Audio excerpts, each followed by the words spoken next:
नमस्कार, मैं रवीश कुमार। जगदीप छोकर के बारे में अलग से बताने की कभी ज़रूरत नहीं पड़ी। उनका काम ही भारत के लोकतंत्र में इतना घुला मिला है कि किसी भी मोड़ पर यह कहना मुश्किल ही होता कि चुनावों को, चुनाव की प्रक्रिया को आप जिस भी तरह से देख रहे हैं, सवाल कर रहे हैं, इसके पीछे जगदीप छोकर साहब का बड़ा प्रयास है। चुनाव आयोग को जवाबदेह बनाने वाले, चुनावी प्रक्रियाओं के बारे में आप जनता को जागरूक करने वाले और राजनीतिक दलों पर सुधार के लगातार दबाव बनाने वाले जगदीप छोकर को भारत की जनता का मुख्य चुनाव आयुक्त कहा जा सकता है। आज जब चुनाव आयोग की विश्वसनीयता निम्नतम और न्यूनतम स्तर पर है, उसे फिर से उच्चतम स्तर पर पहुंचाने का प्रयास करते रहने वाले जगदीप छोकर के बारे में आप सभी को जानना चाहिए। उनका अंतिम संस्कार नहीं किया जाएगा क्योंकि उन्होंने देह दान का फैसला किया है। मेडिकल कॉलेज के छात्र जब उनके शरीर का अध्ययन करेंगे तब पता चलेगा कि जीवित रहते हुए इस शरीर ने भारत के लोकतंत्र के शरीर के लिए कितना काम किया है। उनका काम संजीदा था मगर इंसान बेहद जिंदा दिल। उनके फेसबुक पेज पर जाएंगे तो सबसे पहले एक डीपी दिखाई देगी जिसमें लिखा है, मैं कभी गौरी लंकेश और डॉक्टर जीडी अग्रवाल को नहीं भूलूंगा। शिक्षक और पर्यावरणविद doctor GD Agrawal. GD Agrawal ने गंगा नदी को बचाने के लिए आजीवन संघर्ष किया और अपने प्राण त्याग दिए। बाद में गंगा की राजनीति करने वालों ने उन्हें भुला दिया, उनका इस्तेमाल भी किया, लेकिन छोकर साहब ने उन्हें हर दिन याद रखा, जीडी अग्रवाल और गौरी लंकेश को। यही उनका किरदार था। आईआईएम अहमदाबाद में प्रोफेसरी के काम से रिटायर होने के बाद उन्होंने भारत के लोकतंत्र के सबसे जरूरी हिस्से की बीमारियों को पहचानने और उसे सुधारने का बीड़ा उठा लिया। काम बेहद मुश्किल था और बहुत लंबा, लेकिन उन्होंने कभी हिम्मत नहीं हारी। लोकतंत्र की बगिया को सुंदर बनाने की चाह रखने वाले जगदीप छोकर साहब की छत पर फूलों का संसार बसा हुआ था। उनके फेसबुक पर एडीआर से जुड़ी खबरों के बीच अचानक फूलों की बहुत सारी तस्वीरें आ जाती हैं। अपने माली राम किशोर जी की भी तस्वीरें डाला करते थे। सब्जी, टमाटर, तोरियों में दिलचस्पी रखने वाला शख्स ही लंबी लड़ाई लड़ सकता है। 21वीं सदी के साथ साथ दुनिया भर में लोकतंत्र का गला घोटने का दौर शुरू हुआ। एक से एक बदमाश और तानाशाह नेता आने लगे। उसी समय में जगदीप छोकर भारत के लोकतंत्र की जड़ों में खाद पानी डालने लगे। 1999 में एसोसिएशन फॉर डेमोक्रेटिक रिफॉर्म की स्थापना होती है। अपनी छत पर गमलों में फूल उगाए और सुप्रीम कोर्ट जाकर चुनावों से कांटे दूर करने की लड़ाई शुरू कर दी। आपराधिक उम्मीदवारों का डेटा तैयार करवाया, छपवाया और चुनावी चंदे का सवाल बड़ा कर दिया। लोकतंत्र की हर लड़ाई में कभी सामने से तो कभी साथ साथ और कभी पीछे खड़े मिल जाया करते थे। 25 साल में उनसे कई बार टकराया। सवाल सही है या गलत है, या मेरे सवाल का समझ से कोई संबंध है भी या नहीं। एक अच्छे प्रोफेसर की तरह कभी झुंझलाए नहीं, बल्कि सवाल भी सही कर देते थे और जवाब भी सही कर देते थे। एक बार चुनावी प्रक्रिया को लेकर हमारे वीडियो में एक बड़ी गलती हो गई। दर्शकों को पता नहीं चला मगर उन्होंने पकड़ लिया। रात के 11 बजे उनका मैसेज आता है और विस्तार से बताने लग जाते हैं यह गलती क्यों है। देर रात तक हमारी सहयोगी वृंदा उनसे बात करती रही, अपने नोट्स दोनों शेयर करते रहे। हम जानते थे कि वही सही होंगे, फिर भी अपनी बात रख रहे थे, लेकिन उनका धीरज भी कमाल का था। एक बार भी नहीं कहा कि जो मैं कह रहा हूं वही सही है। अंत में हम उनसे सहमत हुए और हमने वह वीडियो डिलीट कर दिया। फिर अगले दिन ठीक तैयारी के साथ नया वीडियो बनाया।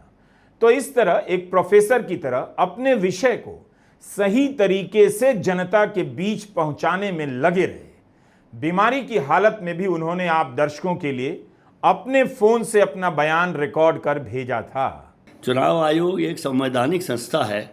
अगर वो एक संवैधानिक संस्था ही संविधान के अंतर्गत बने हुए कानूनों का उल्लंघन अगर कर रहा है तो उसका क्या इलाज है? सुप्रीम कोर्ट को ये बताना चाहिए, चुनाव आयोग को ये बताना चाहिए कि संवैधानिक संस्था होते हुए वो संविधान के अंतर्गत बने हुए कानूनों का उल्लंघन कर चुका है और वो उल्लंघन चल रहा है। उसको ठीक करने के बारे में तो अभी तक कोई चुनाव आयोग ने बात की ही नहीं है। अभी तक ये भी नहीं बताया कि क्यों किया है। देशवासियों को मेरे ख्याल में यकीन होगा कि संविधान में अभी भी विश्वास रखना पॉसिबल है और देश की जो सबसे बड़ी अदालत है वो कानून को एक ही तरीके से सबको अप्लाई करती है और इसमें जो एक लेवल प्लेइंग फील्ड नहीं रही थी, अनइवन लेवल प्लेइंग फील्ड हो गई थी, उसको लेवल कर दिया गया है। और दूसरे जो वोटरों का या नागरिकों का सूचना के अधिकार का हक था कि उनको सूचना मिले राजनीतिक दलों के चंदे के बारे में, वो भी बंद हो गया था, उसको भी इन्होंने हटा दिया है। तो मैं समझता हूँ राजनीतिक दलों को और ख़ास तौर पर सत्तारूढ़ दल जो हैं उनको इससे बहुत सबक मिलना चाहिए और उनको ये ध्यान रखना चाहिए कि इस तरह के हथकंडे अपनाने से वो देश के चुनाव व्यवस्था को अपने कब्जे में नहीं कर सकते हैं। जगदीप छोकर ने अपनी यह लड़ाई खुद चुनी, अपने लिए नहीं, आप सभी के लिए। कितना भरोसा रहा होगा उन्हें इस लोकतंत्र में, इस देश में, कि चुनाव की प्रक्रिया की सफाई को लेकर राजनीतिक दलों और चुनाव आयोग सभी से एक साथ भिड़ गए। कोर्ट की लंबी प्रक्रियाओं के बाद भी अपने धीरज को संभाले रखा और याचिकाएं तैयार करते रहे। Major general Anil Verma, IIM Bengaluru के प्रोफेसर त्रिलोचन शास्त्री और आईआईएम अहमदाबाद से रिटायर होकर आए जगदीप छोकर, इन सभी ने एक संस्था बनाई, ADR, association for democratic reforms. आप गूगल सर्च कीजिए, एडीआर के नाम से हजारों खबरें मिलेंगी। आपको पता चलेगा इस संस्था ने भारत की चुनावी प्रक्रियाओं को बेहतर करने के लिए कितना काम किया है। प्रजा ही प्रभु है, citizens are the masters in a democracy. ADR की वेबसाइट पर पहली लाइन आपका स्वागत करती है, प्रजा ही प्रभु है। इस प्रजा को एक ऐसा सिपाही मिला हुआ था, उसे भले पता ना हो, मगर इस देश की लोकतंत्र की नींव को इस सिपाही ने अपने पसीने से लगातार सींचा।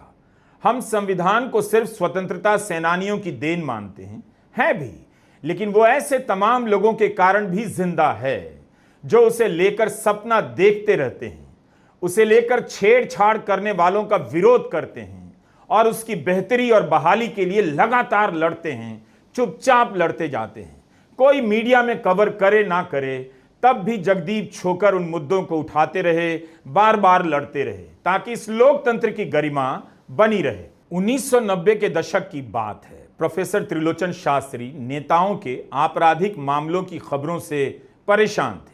1999 के लोकसभा चुनाव से पहले उन्होंने अहमदाबाद की सीट से लड़ने वाले उम्मीदवारों की डिटेल निकालनी चाहिए। एक उम्मीदवार के नामांकन पत्र को 11 साथियों को दिखाया, जिनमें जगदीप छोकर भी शामिल थे। सब यह देखकर हैरान थे कि नामांकन पत्र में सिर्फ नाम, पता, वोटर आईडी, पिता या पति का नाम पूछा जाता है। वोटर को अपने उम्मीदवार के बारे में इससे ज्यादा कुछ भी पता नहीं चलता। इसके बाद प्रोफेसर शास्त्री और उनके साथी दिल्ली हाई कोर्ट में याचिका दायर करते हैं। वकील कामिनी जायसवाल उन्हें सुझाव देती हैं, आप एक संगठन बना लीजिए। प्रोफेसर शास्त्री कई लोगों को बुलाते हैं, मगर सिर्फ आते हैं 11 और ये सभी मिलकर बनाते हैं ADR, association for democratic reforms.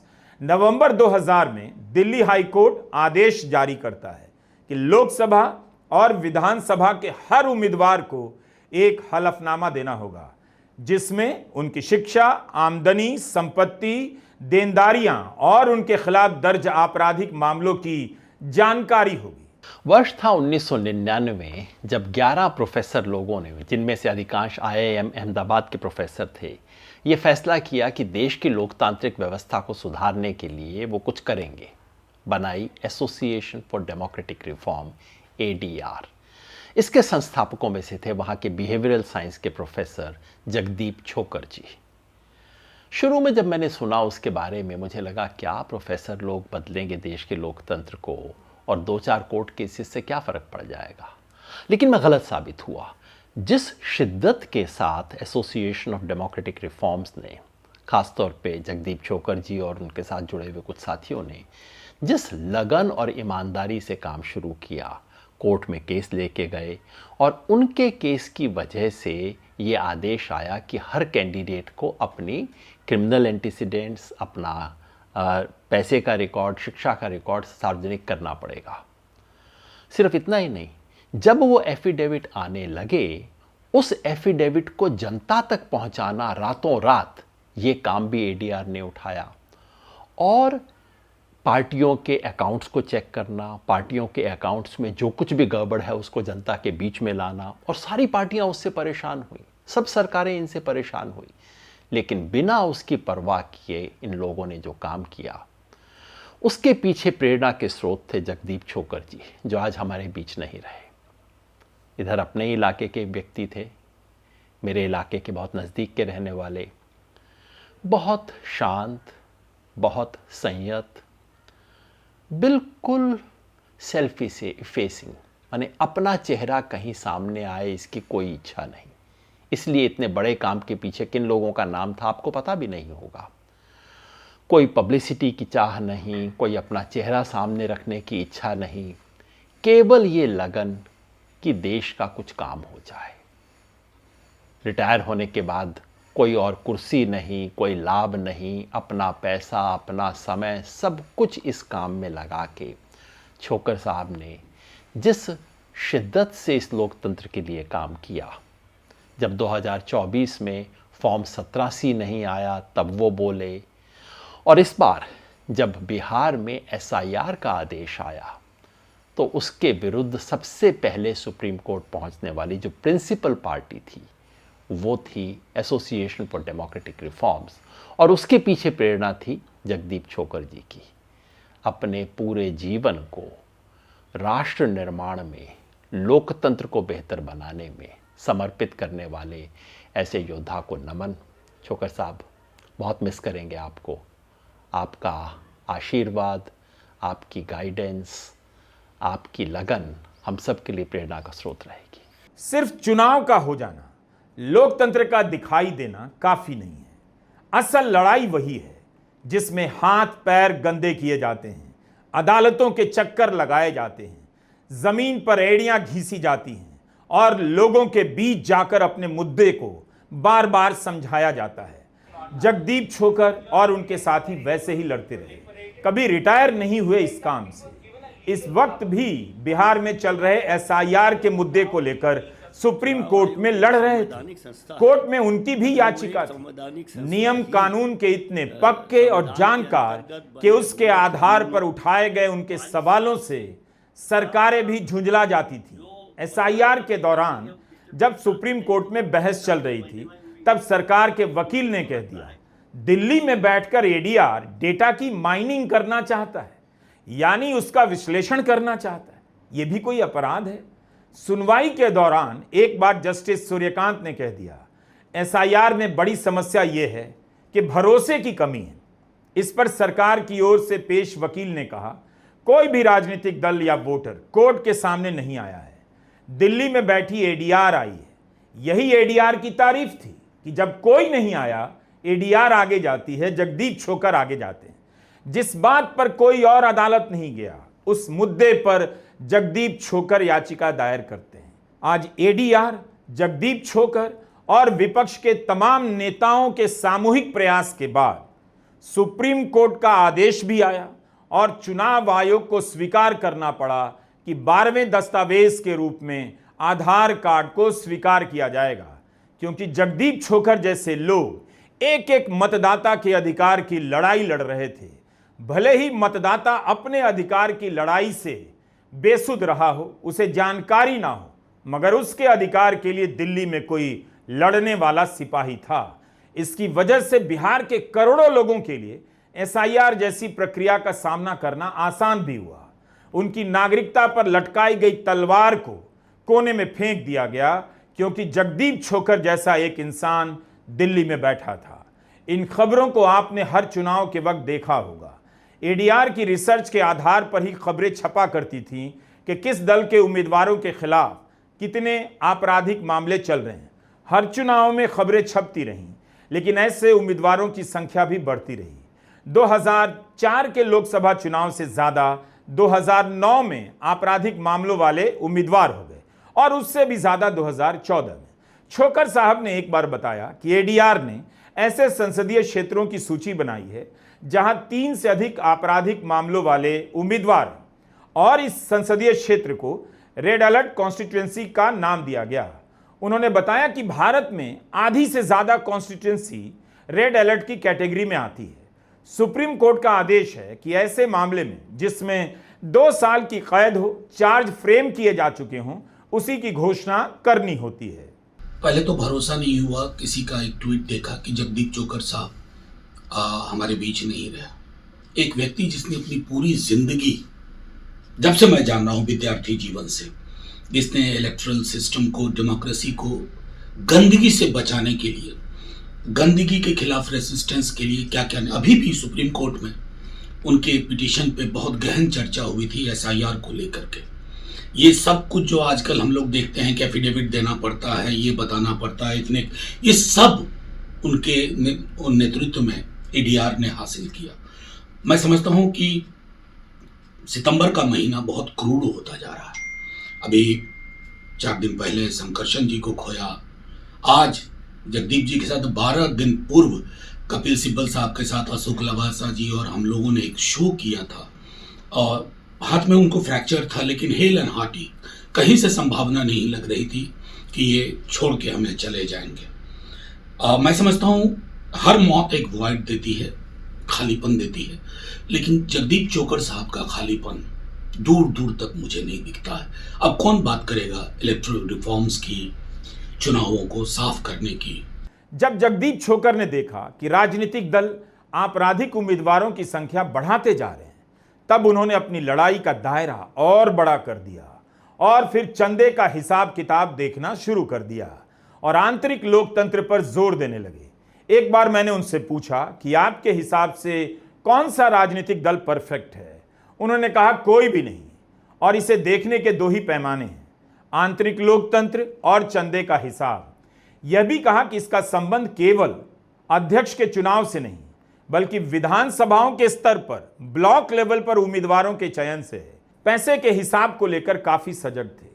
उन्होंने राजनीतिक दलों के बहीखाते को बड़ा मुद्दा बनाया, पत्रकारों को सिखाया कि बहीखाते की जांच कैसे की जानी चाहिए, कैसे उनके चंदे को एक मुद्दे में बदला जाना चाहिए, जनता को जागरूक करना चाहिए कि किसी उद्योगपति से करोड़ों का चंदा लेकर उसे फायदा तो नहीं पहुंचाया गया।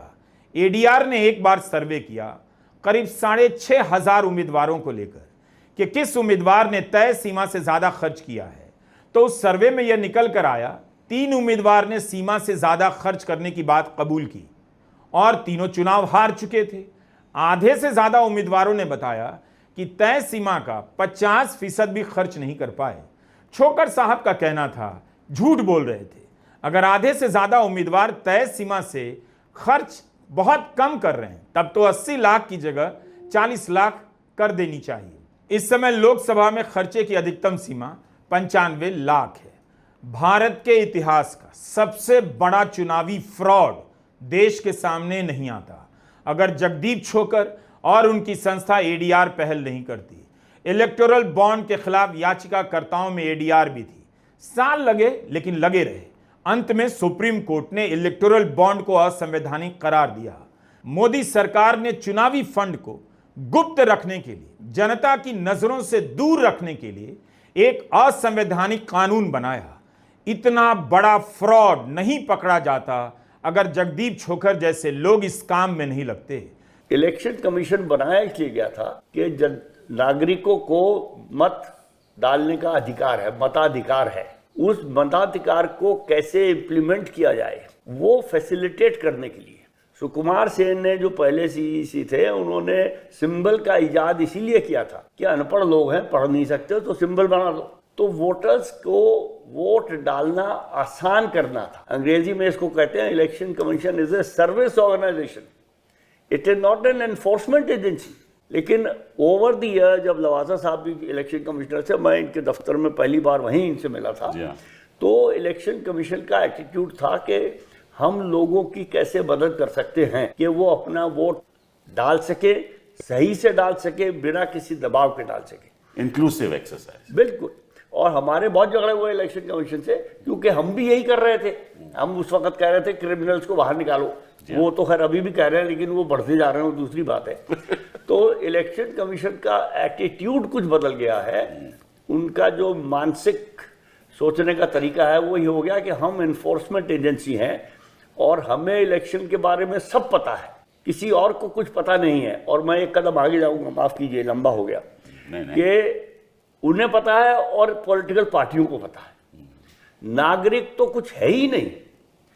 हमने जब ये 65 लाख की जो ब्रेकअप मांगा हुआ, हमारी इंटरवेंशन एप्लीकेशन है वो, उसमें लिख के दिया है कि हमें पॉलिटिकल पार्टियों को भी देने के लिए कोई कानून नहीं है, लेकिन हम अपने फराख दिल हैं कि हमने पॉलिटिकल पार्टियों को दे दिया।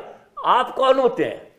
नागरिक does not exist seemingly in the vocabulary of the election commission, जबकि नागरिकों की वजह से ही इलेक्शन कमीशन है और नागरिकों को इलेक्शन कमीशन अकाउंटेबल है थ्रू द कॉन्स्टिट्यूशन। अलग अलग सवालों को उठाते उठाते उन्होंने संसद की संरचना, चुनावों की प्रक्रिया की समझ जनता से पहले पत्रकारों के बीच बदल दी।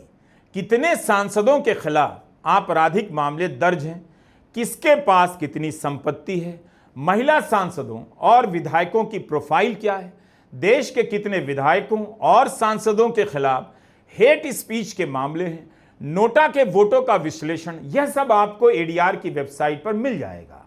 भारत का लोकतंत्र जगदीप छोकर का हमेशा ही कर्जदार रहेगा। उन्होंने उम्मीद का साथ कभी नहीं छोड़ा और अपनी लड़ाई कभी बंद नहीं की। हर रविवार को अपने दोस्तों से मिला करते थे, नाश्ते पर बैठकी जमती थी, दोस्तों के साथ हंसी मजाक चलता रहता था। अपने दोस्तों से हर रविवार मिलने की यह बात बहुत प्यारी लगी। अफसोस इस रविवार वह मेज़ खाली होगी जहां छोकर साहब बैठा करते थे और उनके दोस्त उनके साथ हंसा करते थे। जगदीप छोकर साहब, सलाम आपको, अलविदा, नमस्कार। मैं रवीश कुमार।